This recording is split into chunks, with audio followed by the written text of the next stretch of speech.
अगर आप जंगल में या किसी टाइगर रिजर्व में टाइगर्स को देखने के लिए जाते हो और आपको टाइगर दिख जाता है तो ये मत सोचिए कि आपको टाइगर आसानी से दिख गया। दरअसल जिस टाइगर को आप देखते हो वो टाइगर खुद चाहता है कि आप उसे देखे। यानी टाइगर इंसानों के सामने तभी आता है जब वो चाहता है। जब कोई इंसान किसी जंगल में टाइगर को देखने के लिए 100 बार जाता है तो हो सकता है उस इंसान को टाइगर एक बार दिख जाए, पर एक बात तय है कि 99 बार टाइगर ने उस इंसान को देख लिया है। टाइगर की इन खूबियों को बताने के पीछे का जो कारण है वो ये है कि इन खूबियों का इस्तेमाल एक आदमखोर टाइगर बखूबी करता है। एक चंपावत नाम की टाइगरेस ने 436 लोगों को मार डाला। कैसे मारा और क्यों मारा इस वीडियो में आपको देखने को मिल जाएगा। अगर आप चैनल पर नए हो तो चैनल को सब्सक्राइब कर लीजिए, साथ ही साथ बेल आइकन को भी दबा दीजिए ताकि मेरे आने वाली वीडियो की नोटिफिकेशन आप लोगों तक सबसे पहले पहुंच सके। आदमखोर टाइगर कितना खतरनाक होता है आप इस बात से अंदाजा लगा सकते हैं कि उसे पकड़ने या मारने के लिए नेपाल की सरकार ने उस टाइगर के पीछे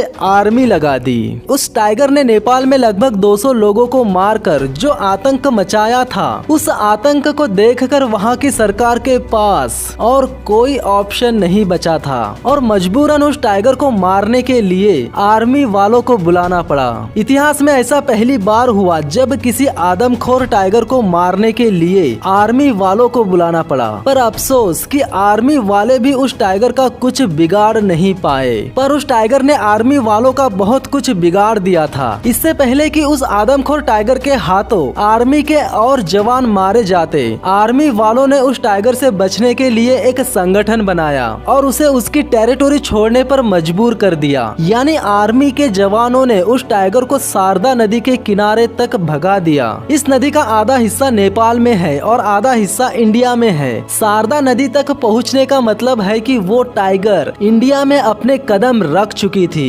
नेपाल में उस टाइगर ने अब तक जो कुछ भी किया वो एक ट्रेलर था। असली पिक्चर तो इंडिया में आने के बाद शुरू होती है। नेपाल से निकल जाने के बाद उस आदमखोर टाइगर ने उत्तराखंड के कुमाऊं जिले में आतंक मचाना शुरू कर दिया। इस टाइगर के हमले से मरने वालों में सबसे ज्यादा गिनती औरतों और बच्चों की थी। इसके पीछे ये कारण है कि घर के पालतू जानवरों के लिए चारा लाना और घर में खाना पकाने के लिए लकड़ियाँ इकट्ठा करने का काम ज्यादातर बच्चे और औरतें ही करते हैं। इसीलिए उस आदमखोर टाइगर को रात का इंतजार नहीं करना पड़ता था और वो टाइगर दिन दहाड़े लोगों को मारकर अपना निवाला बनाने लगी थी। लेकिन दिन की रोशनी में भी उस टाइगर को पकड़ पाना इतना आसान नहीं था। कुछ लोग तो ये तक मानने लगे थे कि चंपावत गांव में किसी चुड़ैल का साया पड़ गया है जो लोगों के खून की प्यासी है। लेकिन उन लोगों की जान का दुश्मन कोई भूत नहीं बल्कि एक आदमखोर बाघिन थी जिसने नेपाल में 200 लोगों को मारने के बाद अब हिंदुस्तान में 236 लोगों को मारकर पूरे कुमाऊं जिले में आतंक मचाकर रखा था। उस टाइगर ने लोगों के दिलों में इतना डर पैदा कर दिया कि उस टाइगर के जिस भी इलाके में होने की खबर मिलती थी वो इलाका पूरा सुनसान हो जाता था। फाइनली उस टाइगर को मारने के लिए उस समय के सबसे मशहूर शिकारी जिम कॉर्बेट को सामने आना पड़ा। इस टाइगर को मारने के लिए जिम कॉर्बेट ने कई प्लान बनाए, लेकिन हर बार वो टाइगर जिम कॉर्बेट को ये याद दिलाती थी कि ये जंगल उसका है और इस जंगल में राज भी उसी का चलता है। उस आदमखोर टाइगर ने आखिरी शिकार एक 16 साल की लड़की का किया जो कि जंगल में लकड़ियाँ इकट्ठा करने गई थी।